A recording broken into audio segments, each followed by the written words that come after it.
कामचोर देवरानी। एक बार की बात है, सुषमा अपने पूरे परिवार के साथ खुशी खुशी मोहन नगर में रहती थी। उसकी 2 बहुएं थी, पल्लवी और शिवानी। एक दिन दोनों बहुएं रसोई में काम कर रही होती है कि तभी उनकी सास सुषमा उन्हें बुलाती है। अरे बहू, जरा इधर तो आना। शिवानी, जरा जाकर देखना सासू माँ क्या कह रही हैं। दीदी आप ही देख लो ना जाकर, आपको भी तो सुनाई दे रहा है। अरे मैं आटा गूंद रही हूँ ना, तुम चली जाओ। हाँ तो मैं भी तो सब्जी काट रही हूँ ना दीदी। अरे बहू जल्दी आओ। ओह, ये तो जाएगी नहीं, मैं ही जाकर देखती हूँ कि क्या करना है। पल्लवी सुषमा के कमरे में जाती है। जी मम्मी जी, क्या हुआ? शाम को घर पर कुछ मेहमान आने वाले हैं, तो तुम अच्छा सा खाना बना लेना बहू।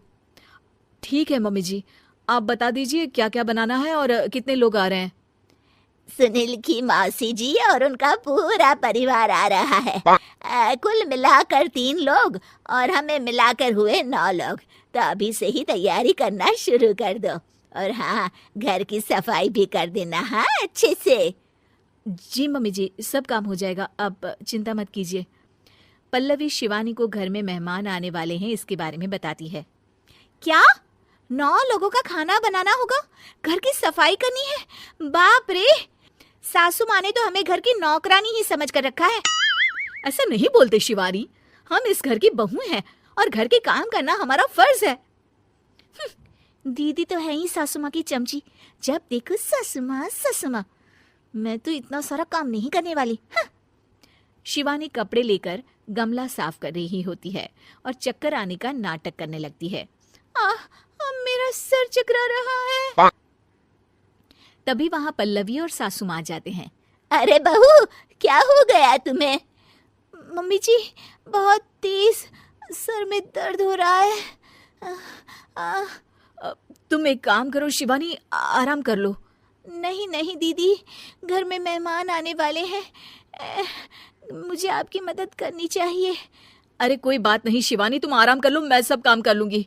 ठीक है दीदी, अगर आप इतना कह रही हैं तो आराम कर लेती हूँ। शिवानी आराम से अपने कमरे में मैगजीन पढ़ रही होती है। इसे कहते हैं आराम की जिंदगी। इतना सारा काम। चलो सारा काम खत्म हो गया, शिवानी को देख आती हूँ। शिवानी अपने कमरे में ईयरफोन में गाने सुनते सुनते सो जाती है और उसके साइड में मैगजीन भी रखी होती है।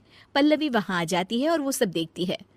ओहो, तो मतलब सब काम चोरी का बहाना था। अभी बताती हूँ इसको। घर का सारा काम मुझे करना पड़ा और ये महारानी यहाँ मैगजीन पढ़ रही है, गाने सुन रही है। पल्लवी रसोई से एक प्लेट और चम्मच लेकर आती है और शिवानी को थाली बजाकर उठाने लगती है। शिवानी अचानक से उठती है। उठ गई महारानी, गाने भी सुन लिए, मैगजीन भी पढ़ ली। तुम तो बहुत बड़ी झूठी निकली शिवानी। तुमने सर दर्द का बहाना बनाया ताकि काम करने से बच सको। हाँ बनाया बहाना, तो क्या करती, इतने सारे काम करती। मुझे कोई शौक नहीं है चापलूसी का। क्या चापलूसी? तुम्हें लगता है कि मैं सारे काम चापलूसी के लिए कर रही हूँ? नहीं तो क्या। तभी वहां सासू माँ आ जाती हैं। अरे बहू, वो लोग बस आने ही वाले हैं, तुम तैयारियां कर लो। जी सासू माँ, तुझे तो मैं बाद में देखती हूँ। सब खाना खाने बैठते हैं और खाना शुरू करते हैं। तभी सुनील की मौसी बोलती है।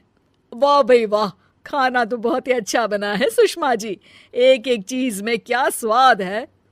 ये सुनकर शिवानी मुंह बना लेती है। उसे अपनी जेठानी की इतनी तारीफ रास नहीं आती। आपकी बहुएं तो बहुत ही अच्छा खाना बनाती हैं।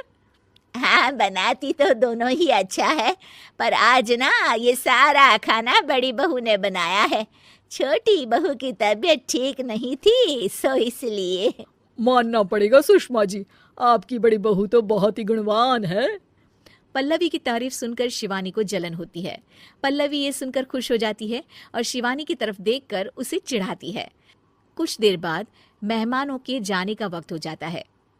मौसी जी सबके लिए उपहार लाई होती है। वो सबको शगुन के पैसे देती हैं और अंत में पल्लवी के पास आती है। तुम्हारे लिए शगुन का लिफाफा तो है ही, पर बहू तुम्हें एक और उपहार भी मिलेगा इतना अच्छा खाना बनाने के लिए। मौसी अपने सोने के कंगन निकालकर पल्लवी को पहना देती है। ये लो, ये मेरे मनपसंद कंगन है, अब से ये तुम्हारे हुए। धन्यवाद मौसी जी। ये देखकर शिवानी तो पूरी तरह से जल जाती है और गुस्से से रसोई में चली जाती है। तभी वहां पल्लवी आ जाती है और उसे अपने कंगन दिखाने लगती है। देवरानी जी, अब आपका सर दर्द ठीक तो है ना? मुझे लगता है कि अब सर दर्द शुरू हो गया होगा आपका। उम्मीद है कि आपको हमारी ये कहानी पसंद आई होगी। कृपया हमारे चैनल को सब्सक्राइब करें और सभी अपडेट्स के लिए बेल आइकन जरूर क्लिक करें। और हाँ, वीडियो लाइक और शेयर करना मत भूलिएगा।